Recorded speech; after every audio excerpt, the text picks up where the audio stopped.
What's up, Mixing Up? It's your boy Marcus, back in black, and today we are going to be talking about the 90s tech crazes that made us all lose our minds. Coming up next.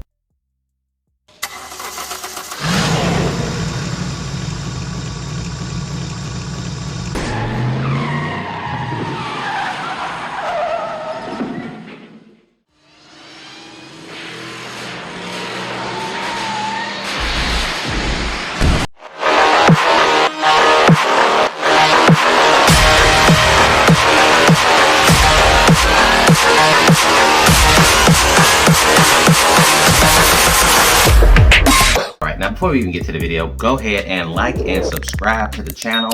Click that notification bell, bing, bang, boom. You get notified every time we drop a video. Check us out on Mixnuts 3000. Again, that is Mixnuts 3000. Check us out. Like and subscribe. Become a part of the Mixnuts family.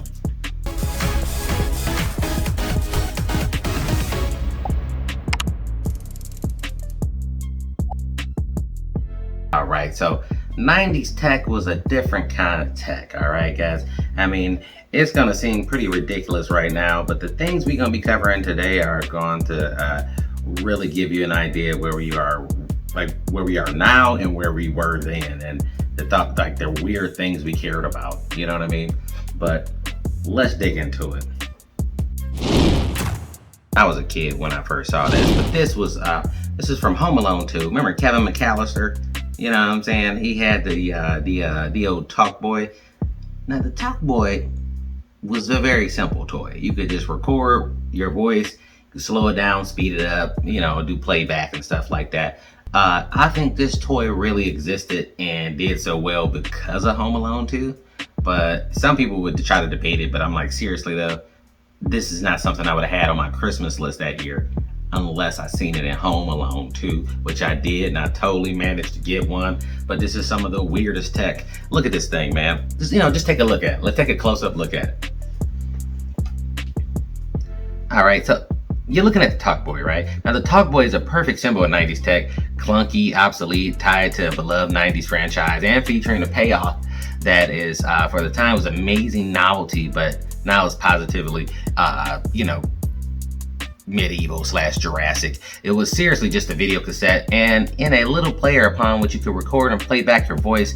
No part of the setup is still relevant, but because Kevin McAllister used it in Home Alone 2, everyone had to have one, and to be honest, they were sort of cool. I mean, the Talk Boy, I mean, in all, it is like the worst toy ever if you think about it right now, but like at the time, I mean, in the 90s specifically though, if you got something in a movie, I mean, it automatically made it super cool, especially if it was in a hit ut movie. Dude, you set, dude, because everybody's gonna want it. Okay, they made a tape recorder with a little microphone on it sell out like it was the hottest toy ever, just because it was a Home Alone 2. And everybody loved Home Alone and Home Alone 2. So that was like a huge movie. This kid was killing the box office with the movies. All right, now next we got Tamagotchi. I don't know if y'all remember Tamagotchi. Throw that picture up on the screen. Tamagotchi was your own virtual pet, all right? Now, I don't know why this is such a big deal, but it was like a little egg-shaped like electronic toy that basically had like these like alarm clock looking images on it. But you just took care of a pet, you know, you feed it, nurture it, walk it, whatever. But it was a huge deal. Everybody loved it. Of course, it started off in Japan because something that weird had to come from there and then came over to us. But this thing was a big old deal, and it was like top-notch technology, sold out. Everybody wanted Tamagotchis.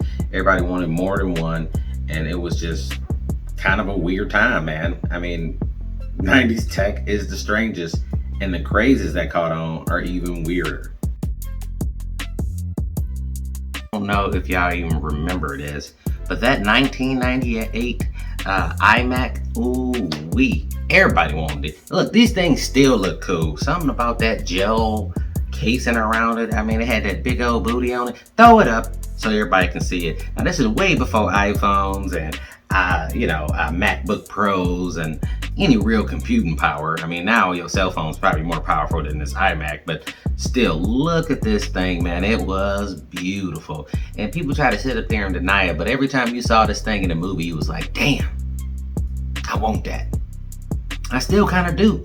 You know what I mean? But like, it's just, this thing was all the craze too, because everybody had, Microsoft computers, you know what I mean? But the iMac always, look, Apple has always had style, bro. Some people think iPhones and iMac and all this stuff is like new. Like, no. They were always the flossier version of everything because I don't know, it's just something about them. You know, they got style and innovation. You can't beat that. But the iMac is still something that I love and that I wish I had. That, and of course the hamburger phone. I never got one of those, but man, if I could get me a hamburger phone now. For y'all who don't know the hamburger phone, let me throw that up on the screen here. See this hamburger phone? That's when you had to have a landline phone or whatever. The hamburger phone was the bee's knees, baby. Bee's knees. Never got one, because I never really had my own phone line, but hamburger phone, rest in peace. You had your day. You had your day. This next one is a huge one. The beeper. Oh my goodness. And the best thing about the beepers was that you could change the case, all right? So you can go with sky blue, the money green, then they start having airbrush personalized ones. Oh, I'm gonna hit you up with that wood grain beeper. You can leave little messages like 304. We all know what that means upside down. Or, you can spell out boobs or whatever. But that was when you had to actually, somebody would page you from a phone. You would see the phone number and people would remember phone numbers and be like, oh, that's so-and-so. And then they would find a pay phone to call the number back. All right, you see how much trouble that is? But I'm just saying, now we don't remember any phone numbers. So if I had a pager now, I wouldn't have a clue who was calling me and would just know that I've been called. That's it, you know what I mean? So this is around that same time of answering machines too. Get on, I mean, you had to hit the button when you got home. So it was a weird time, it was a harder time, but it was a more simpler time. I remember your pager bill was like $10 a month, all right? Then it went up to $15 and everybody was upset for a while, but they kept a pager, right? Pager, AKA beeper. And then cell phones came out and they started being $50 and $60 and $100. And now I look back at that time like $10, $15, man, that was nothing, bro. That'd have been in the, man, I would have paid it up like 6 months, bro, just cause, you know what I'm saying? But yeah, the beeper, people either thought you were a doctor or a drug dealer if you had a pager back in the day, especially, when they first came out. Because a lot of drug dealers had them and a lot of doctors had them. Why? Because they both worked the night shift, I guess. Palm Pilots. Now this thing right here, Palm Pilots was like the intermediate of the smartphone. Now I remember my parents had these.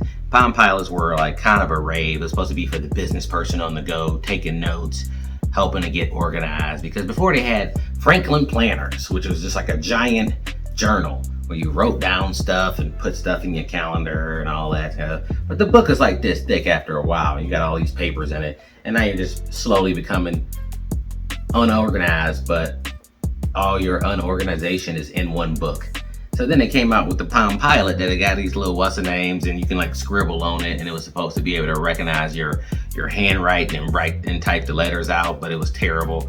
And it was hard to use and you had to charge it up.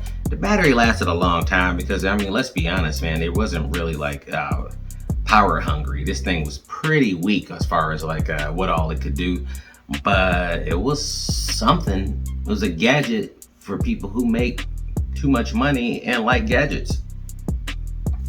But overall, the Palm Pilot was cool and did kind of pioneer the whole pen thing. And, a lot of these 90s tech was like the grandfather of much cooler things to come, basically. And I kind of like testing the market to see if anybody even really wanted, because, Palm Pilot, you know what I'm saying? That's like, they have a lot of good points, but they were all like underdeveloped. This one here, car phones. That was a thing. I know there's a lot of young folk out there that watch that don't like, what you mean car phones? Like you left your cell phone in the car? Nah, bruh. There used to be phones in the car, like in like the armrest that you had to pay for service to the car. Car phones was like, if people saw that you had a phone in your car, it was like, damn, you rich. You know, you had to be doing good. It was like $1 billion a minute or whatever, and you had terrible reception. But like I'm telling you, a car phone made it seem like you were living the dream, like you were just Hollywood profiling and styling, man. The car phone, man. Look, just take a look at this car phone right now. All right, now you see it say BMW on it because most of the time that was for upper class cars, you know what I'm saying, high-end vehicles that would have a like an actual phone in it. But look at that mute button, hey, you know, it had everything, bro. But just imagine having an actual phone in your car. Not to mention if you parked at like the grocery store or at work all day and you come out and you put that hot ass phone in your face, oh, it's just sitting there in the car, bro. Like that's not gonna be comfortable. You know, your ear either gonna be sweaty or you're gonna burn your face. That's all I'm saying. But good old car phones. Let's take a look at video game graphics. Video game graphics came up in the 90s, right? Now, we were all like blown away by 3D graphics. Let's take a look at Final Fantasy right here. Now, this dude looks like he's made out of a combination of sausages and hot air balloons, right? Just random balloon animals and sausages. But this right here was like 3D and amazing to us, right? Now, I mean, we could not help it. Now let's look at the more recent version of Final Fantasy and look at that. That is amazing difference right there. Huge difference. But what I'm saying is that, you know, at the time, as you're coming up with technology, things are getting better and better, and these are the first times you ever seeing these things. A lot of kids now, I mean, the only way you can go now is if you just plug the video game into your brain, because things are looking pretty realistic and the physics of everything is on point, so it's a less big of a jump for them. But for us at the time, all of this stuff was like amazing technology. We had never seen it before, and it just blew us away constantly, man. I guess what I'm saying is 90s tech is a good way to make you realize how far we actually come and how often we don't have to do some of the stuff we had to do. Now we just go to Netflix or on demand. Before we had to go to Blockbuster and Redbox, you know what I mean? But overall, man, we on the right track. We getting better as far as technology goes. So I say we keep it up, but don't forget to visit the past sometime and think about those pagers and car phones and stuff. All right, Mixed Nutters, that is it for me today. I'm about to make like a baby and head out. If you want to support the channel, go to buymeacoffee.com/mixnuts. Go ahead and check us out on MixNuts3000 Instagram page, MixNuts3000 Instagram page. Like and subscribe. We got new videos coming every Monday, Wednesday, and Friday. And until next time,